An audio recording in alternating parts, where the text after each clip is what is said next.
Ang tanong ng isa nating masugid na taga-subaybay, Idol, may singsing po ako, may tatak Tepani S925. May posible ba na ginto? Iyon, at yan po ang ating pag-aaralan sa video natin ito. Lamang ang may alam.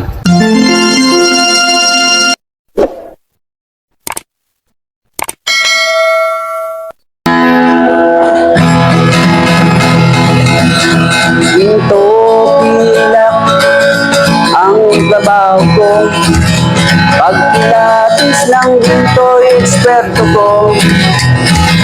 Kung sa mga magandang panahon po sa inyo mga kaibigan ko. Dito po sa ating channel, More Than Treasures. Kumusta po kayong lahat? Nawain nasa mabuti kayong kalagayan at lagi pong ligtas sa anumang sakit at karamdaman. Shout out po sa inyong lahat. Kumusta po kayo? So, ngayon po ay sasagutin natin ang katanungan ng ating masugid na taga-subaybay. Ang sabi niya, mayroon daw po siyang singsing, may tatak, Tepani S925. Ngunit, datapot at subalit, kapag ikinuskus daw niya sa bato, ay kulay dilaw. May posibilidad daw ba na ito ay ginto? So, mga ka-More Than Treasures, ang tatak pong Tepani, meron pong tatak na Tepani 750, ibig sabihin ginto. Pagka naman po Tepani 925, automatic, yan po ay silver. So, sa anuman pong tatak ng alahas, basta ang nakasulat sa kanya ay 925, S925, anuman po ang kulay niyan, wala pong ginto na ang tatak ay S925 o kaya ay 925. So, ang 925 po ay 100%, yan po ay tatak ng mga silver. Pag sinabing 925, silver. Pero kung silver, bakit pag kinuskus sa bato ay kulay dilaw? Meron din po mga silver na kapag kinuskus mo po sa bato, kulay dilaw po talaga ang kulay. At pag nilagyan nyo po ng asido, ito po ay nabubura dahil nga po silver. May mga silver naman po na kapag kinuskus mo sa bato ay kulay puti. Yan po ay silver.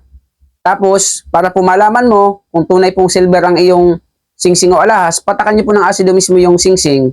Pag naggatas-gatas po, yun po ay silver. Pero pag nagkulay rin yung asido o kaya ay walang reaksyon, hindi po silver yun. Maganda po yung tanong na to kasi marami po sa akin nagsisend ng picture, nagtatanong sa aking Facebook, na minsan makulit pa na bakit daw kulay dilaw yung kinukuskus niya sa bato ng kanyang silver.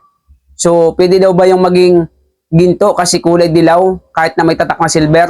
Kapag sinasabi kong hindi yan ginto kasi tatak ng silver yan, ay bakit daw kulay dilaw? So, ngayon ko po sasagutin ng diretsyohan. Wala pong ginto na ang tatak ay S925 Tepani. Ang Tepani S925, tatak po yan ng silver. Ngunit kahit po kulay dilaw ang iyong kinuskus sa bato o kulay puti man at may tatak po na S925 Tepani, hindi po lahat ng may tatak na Tepani S925 ay original na silver. Napakarami pong peke na lumalabas dyan. O kaya naman, yung iyong silver na sinasabing singsing na may tatak na Tepani S925, kaya kulay dilaw pag kinuskus sa bato, pwedeng yan po ay tanso na itinubog mo lamang o tinubog lamang ng gumawa sa silver. Kaya po kulay dilaw. Kaya ang maganda niyan, patakan nyo mismo yung items nyo, singsing nyo, kapag nagkulay rin yung asido, peke. Pag walang reaksyon, hindi silver. Pero pag nagkulay gatas-gatas yung pinagpatakan, yan po ay silver. Kaya wag na po kayo magduda pa. Anumang tatak niyan, basta may 925, Tepani 925, Italy 925, basta may 925, wag na po kayo mag-isip na yan ay ginto. Automatic yan po ay silver o kaya fake. So nawa po si nagtanong ito ay nasagot natin ng maayos sa kanyang katanungan. At kung nagustuhan niyo po, paki-like and share naman sa ating mga kaibigan. At kung ikaw ay bagong dating pa lamang sa ating channel, paki-subscribe niyo po ang ating channel, pakilagay niyo po ay all. Hit niyo po ang notification bell, lagay niyo po ay all upang lagi po kayong update sa ating mga bagong videos. Marami pong salamat. See you on our next video. Meron po tayong FB page para sa inyong mga picture na isesend. Marami pong salamat. God bless po. Mayroon akong itatanong sa inyo, sa inyong lahat na nakikinig ng awit ko. Nais nyo ba na kayo ay matuto Sa usapang alahas, pilak at ginto, kung nais nyo na kayo ay matuto, buksan nyo ang YouTube channel ko. More than treasures, more than treasures, more than treasures ang aking pangalan.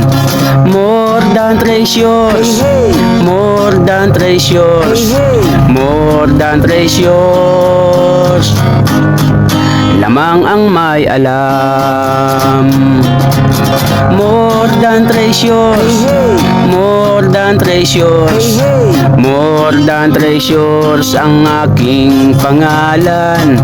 More than treasures, more than treasures, more than treasures.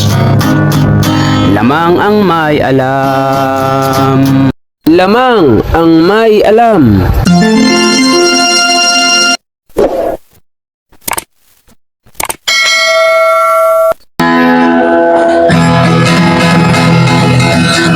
Ginto, pilak ang trabaho ko. Pag pilates ng ginto, eksperto ko. Kung sa mga kabisado ko, alam ko ang peke at totoo. Ako ay isang masayang ng ginto. Alam ko ang tunay at totoo. Kung usapan ay alas lang, yan ay kaya nating patunayan. Ako ay alahero at asayer ng ginto. Alam ko ang tunay at totoo. Walang maitatago kung usapan ay ginto, pagkat ang alahero'y eksperto sa ginto. Mayroon ngayong bagong pauso, mahal daw ang bariyang 10 piso. 2001. Ang iba naman ay 5 piso. Ang iba ay 20 peso, lagpas kwelyo. Kung sila'y inyong tawagan, chat mo at kahit reply wala man lang. Pagkat ito ang katotohanan. Sa usapang barya, sila'y walang alam. Ginto, pilak ang trabaho ko. Pag pilates ng ginto'y eksperto ko. At kung sa mga ay kabisado ko, alam ko ang peke at totoo. Ako ay isang asayer ng ginto. Alam ko ang tunay at totoo. Walang maitatago kung usapan ay ginto, pagkat ang alahero'y eksperto sa ginto. May mga taong akala mo ay may alam sa pagkilatis ng ginto ay nakikialam, ngunit ang kanilang ginagawang paraan ay napakalayo na sa katotohanan.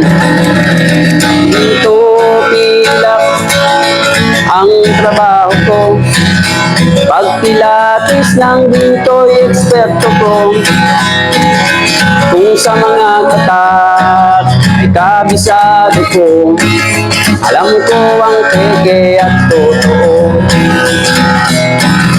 Ako ay isang asayer ng ginto. Alam ko ang tunay at totoo. Kung usapan ay alahas lang, yan ay kaya nating patunayan. Ako ay alahero at asayan ng ginto. Alam ko ang tunay at totoo, walang maitatago kung usapan ay ginto. Pagkat ang alahero'y eksperto sa ginto. Ginto pilak ang trabaho ko, pagpilatos ng ginto'y eksperto ko. Kung sa mga tatak ay kabisado ko, alam ko ang peke at totoo. Ako ay isang masayan ng ginto, alam ko ang tunay at totoo. Walang maitatago kung usapan ay ginto. Pagkat ang alahero'y eksperto sa ginto. Pagkat ang alahero'y eksperto sa ginto.